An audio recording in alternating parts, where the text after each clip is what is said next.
Buen día, mi nombre es Julián Álvarez González, estudiante de décimo semestre de la Universidad Cooperativa de Colombia. A continuación vamos a realizar una actividad sobre pruebas paramétricas y no paramétricas, respondiendo a una serie de preguntas para la clase de simulación industrial. Primeramente, ¿qué son las pruebas paramétricas? Las pruebas estadísticas paramétricas, como la T-Student o el análisis de varianza ANOVA, se basan en que se supone una forma determinada de distribución de valores, ¿sí? Donde generalmente la distribución normal en la población de la que se obtiene la muestra experimental dentro de las pruebas paramétricas es la más habitual, se basa, digamos, en la distribución de probabilidad normal. Y al estimar los parámetros del modelo, se supone, digamos, que los datos que constituyen una muestra aleatoria de esa distribución, por lo que la elección del estimador y, digamos, el cálculo de la precisión de la estimación sobre elementos básicos son, digamos, elementos básicos para construir intervalos de confianza y constatar hipótesis. Y todo esto depende del modelo probabilístico, digamos, que vayamos a trabajar. Continuando con la segunda pregunta, son las, ¿qué son las pruebas no paramétricas? ¿Sí? Son pruebas estadísticas a las que, a pesar, se basan en determinadas suposiciones, no parten, digamos, de la base de que los datos analizados adoptan una distribución normal. Son técnicas estadísticas que no suponen ninguna distribución de probabilidad teórica de distribución de nuestros datos, ¿sí? Se denominan pruebas no paramétricas aquellas que no presuponen una distribución de nuestros datos, ¿sí? Por el contrario, se denominan pruebas no paramétricas aquellas que no presumen de distribución de probabilidad para los datos. Por ello, se conocen también como distribución libre.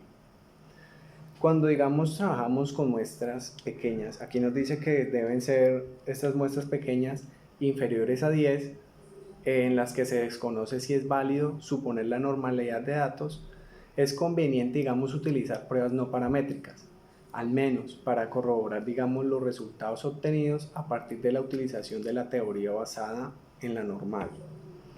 Esas pruebas paramétricas no requieren asumir normalidad de población y en su mayoría se basan en el ordenamiento de los datos, y la población tiene que ser continua. La tercera pregunta es, ¿cuáles son las pruebas más usadas? En las pruebas no paramétricas, las más usadas son las pruebas de contraste a la diferencia de proporciones, análisis de varianza unidireccional, análisis de varianza factorial y alianza de varianza covarianza, ¿sí?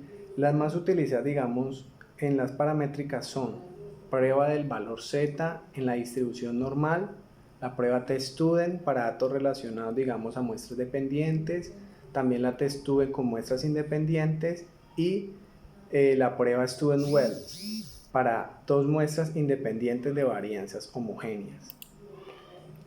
¿Cuándo se usa cada prueba? Digamos, para las no paramétricas se utiliza mucho menos de lo que sería recomendable. Digamos, son menos conocidas por sus investigadores, pero son aplicables a datos jerarquizados. Se pueden usar, digamos, cuando dos series de observaciones provienen de distintas poblaciones. También son la única alternativa realista cuando el tamaño de muestra es pequeño. Por eso, como hablábamos anteriormente, que debe ser inferior a 10. Para las paramétricas, cuando se aplican muestras de gran tamaño mayores a 20, con variable de tipo nominal o de intervalo, parte del supuesto de una distribución normal.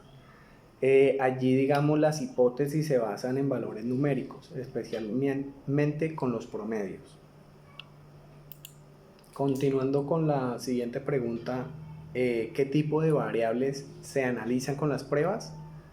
Bueno, aquí se analizan las variables de tipo cuantitativas y cualitativas, variables categóricas, variables nominales. Estas son categorías sin orden, por ejemplo, como cuando preguntan sexo. Las variables ordinales son las que presentan un orden, como el nivel de estudios, por ejemplo.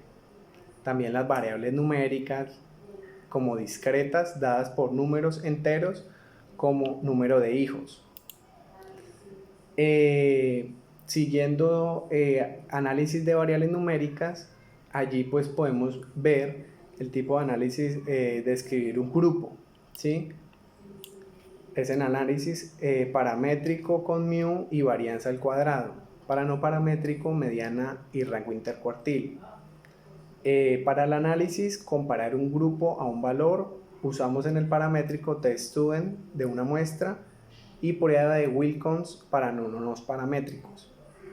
Cuando digamos necesitamos hacer un análisis de comparar dos medidas en dos grupos, usamos test-student de dos muestras para paramétrico y usamos Mann-Whitney para no paramétrico. También para comparar digamos medidas en dos grupos, usamos test-student apareada con paramétrico y prueba de Wilcoxon en la no paramétrico. Digamos, también en el análisis para comparar medidas en 3 o más grupos, usamos ANOVA y Kruskal-Wallis para la no paramétrica. Por último, digamos, usamos la correlación entre dos variables, usamos Pearson en paramétrica con lineal y la no paramétrica es Spearman monotónica. Continuando con la última pregunta es ¿cómo se interpretan los resultados de la prueba? Aquí pusimos un ejemplo para las paramétricas. El peso es variable cuantitativa. Practica el deporte, variable cualitativa. Aquí se puede poner sí o no. En la test student analizamos 33,325 raya 28,847. También los grados de libertad, digamos entre 47 y 49. Las bilaterales con P de valores mayores a 0. Ahora, para las no paramétricas y por último, para culminar, en estas es necesario, digamos, definir la hipótesis. Por ejemplo, no hay relación entre los juegos de datos. Calcular el rango, digamos, para ambos juegos de datos del mayor al menor para verificar el empate. Aquí también usamos sustraer los rangos para obtener la diferencia de, elevar también la diferencia al cuadrado y sumar los valores al cuadrado para obtener la sumatoria. Muchas gracias.